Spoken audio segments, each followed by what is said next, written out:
sağlığında biz Cəfər Cabbarlı küçəsində yaşayırdıq. 2 otaqlı balaca evimiz var idi. Amma o 2 otaqlı o balaca evdə biz o qədər xoşbəxt idik. Çox maraqlı, çox gözəl həyatımız var idi. Və ona görə də atamın itkisi bizim üçün çox böyük zərbə oldu.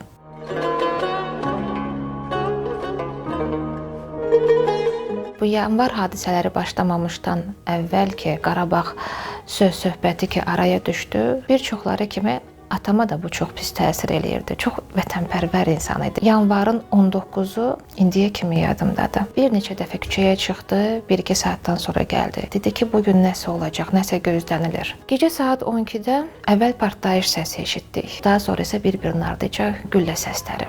Atam bu səsləri eşidən kimi bir dənə yadımdadır, ona dedi ki, vəssalam, başlandı. Evdən çıxdı, o gedən getdi, biz onu daha görmədik.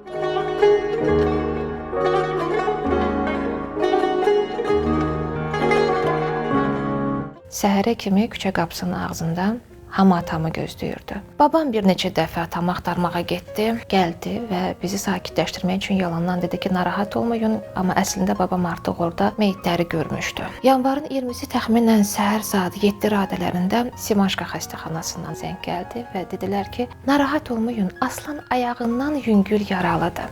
Anam xəstəxanaya getdi və xəstəxanada bəlli oldu ki, atam heç də ayağından yox, qarın nahiyəsindən yaralı olub. Əməliyyat vaxtı xəstəxananın işıqlarını da söndürmüşdülər və atamı lampa işığında əməliyyat eləmişdilər. Təəssüf ki, atam yaşamadı. Yanvarın 21-i səhər saatlarında artıq dünyasını dəyişdi. Orada tibb bacısı anama deyib ki, nə qədər onu ayıldırdıq ki, özünə gəlsin əməliyyatdan sonra. Heç olmasa bizə bir ünvan desin, telefon nömrəsini desin ki, biz əlaqə saxlaya bilək. Ayılırdı deyir, ancaq bir söz deyirdi. 3 qızım var, Afaq, Məsmə, Şəbnəm.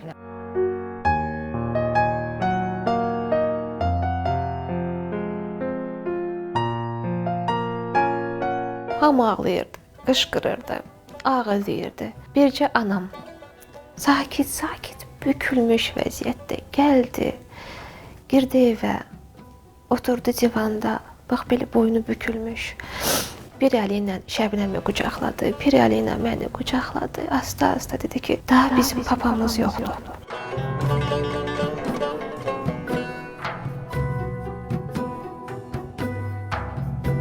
Atamla anamın evlənməklərinin 16-cı il dönümüydü, məhz 90-cı ildə. Yadımda da atam anama dedi ki, Zərifə, bu il bizim evlənməyimizin 16 ili tamam olur. Amma elə bil ki, dünən ailə həyatı qurmuşuq.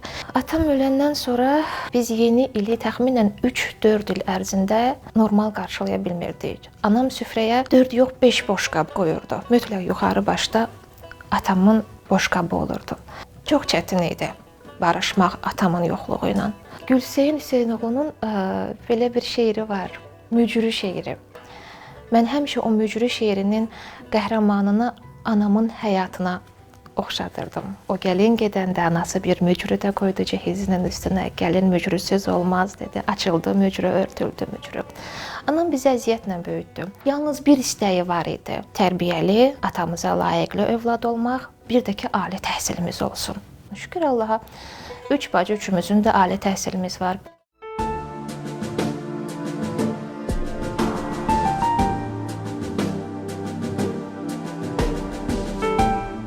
Atam həmişə, yadımda da bilmirəm, indi zarafatca yarı getdi, deyirdi ki, Afaq bizdə həkim olacaq, yəni böyük bacım. Şəbnəm hüquqşünas olacaq. Mənə baxanda deyirdi, bu uzaqbaşı bağça müəlliməsi. Mən buna 100 yox, 1000% əminəm ki, heç vaxt istəməzdi ki, mən aktrisa olum. Qəbul oldum universitetə, İncəsənət Universitetinə. Daha sonra 1-ci kursdan Həsən Ağa Turabov və Azərpaşa Nemətov məni Akademik Milli Dram Teatrına götürdülər və artıq neçə ildir ki, orada işləyirəm. Mən inanıram ki, teatrda bu müddət ərzində atamın xeyir duası mənim üstümdə olub. Çünki olmasaydı, mən bu qədər uğurlar əldə eləyə bilməzdim.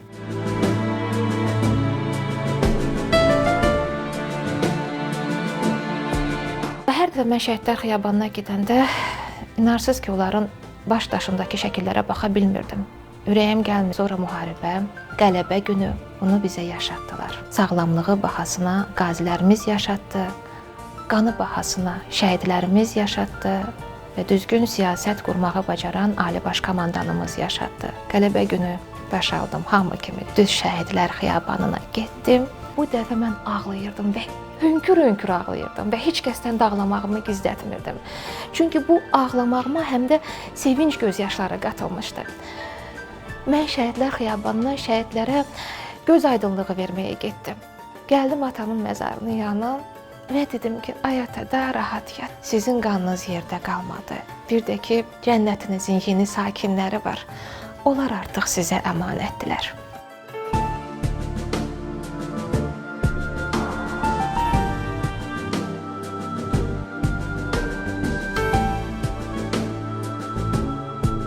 Şəbnəm baxmayaraq ki, İncəsənət Universitetinin rejissorluq fakültəsinin məzunudur. Amma o müğənniliklə məşğul olmağa başladı. Onun üçün bir mahnı bəstələndi bacım üçün. Sözləri Vüqar Əhmədə, musiqi isə rəhmətli Hikmət Mirməmmədliyə aid olan Ata heykəli mahnısı. Şəhidlər xiyabanı, ata məzarın üstə, qorumaz gözlər nəmi, eşit balan şəbnəmi, eşit balan şəbnəmi. Ata ruhun mənimlə, mənə xeyir söyləyir. Yenə də evimizdə hamı səni gözləyir, əksini əzizləyir. Soyadı Aslan atam, qəhrəman aslan oldu. Millət uğrunda atam gülləyə qurban oldu. Atalı qəlbim yaşa, qəlbim sənlə danışa, ürəyimdə əbədi ata heykəli yaşa. Kaş səsim sənə çata, kaş ünüm sənə yetə, ruhun köməyim olsun, səcdəgahım ayata, səcdəgahım ayata.